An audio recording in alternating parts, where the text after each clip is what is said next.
ಇವತ್ತು ನಾವು ಇರ್ಪೆ ಮೀನಿನ ಪುಳಿ ಮುಂಚಿ ಮಾಡಲಿಕ್ಕೆ, ಇದು ನೋಡಿ ಇರ್ಪೆ ಮೀನು, ಇದನ್ನು ನಾವು ಪುಳಿ ಮುಂಚಿ ಮಾಡುವ. ಪುಳಿ ಮುಂಚಿ ನೋಡಿ, ಇದು ಇರ್ಪೆ, ಇದರದ್ದು ಪುಳಿ ಮುಂಚಿ ತುಂಬ ಚೆನ್ನಾಗಿರ್ತದೆ. ಪುಳಿ ಮುಂಚಿ ಮಾಡುವ.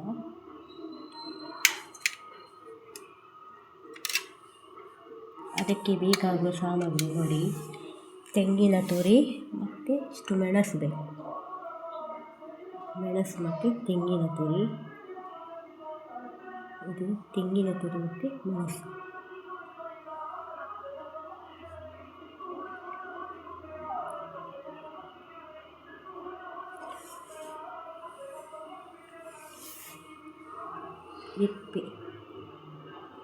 ಇರ್ಪೆ ಮೀನಿನ ಪುಳಿ ಮುಂಚಿ.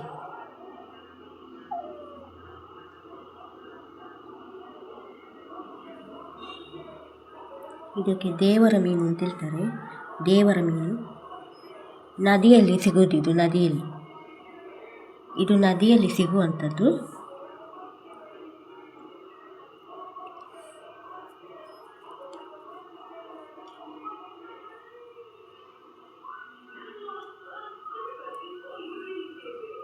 ಸ್ಕಿನ್ ತೆಗೆದ್ರೆ ಅದು ರುಚಿ ಇರುವುದಿಲ್ಲ, ಹಾಗೆ ನಾನು ಒಂದು ಮಾತ್ರ ಸ್ಕಿನ್ ತೆಗೆದಿದ್ದೇನೆ.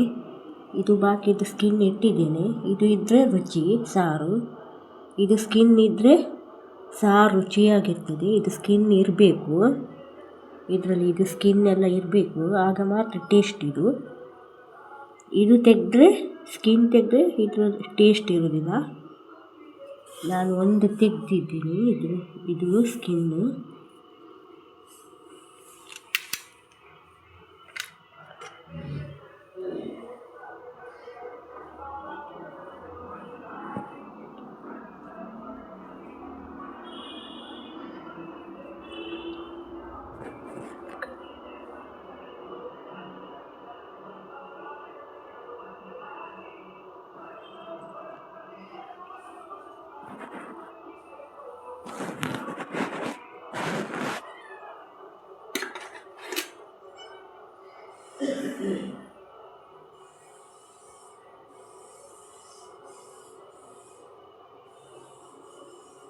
ಇದೆ ಫ್ರೈ ಮಾಡಲಿಕ್ಕೆ.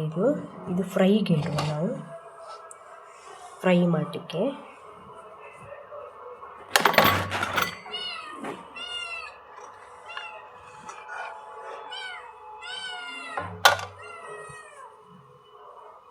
ಈ ಥರ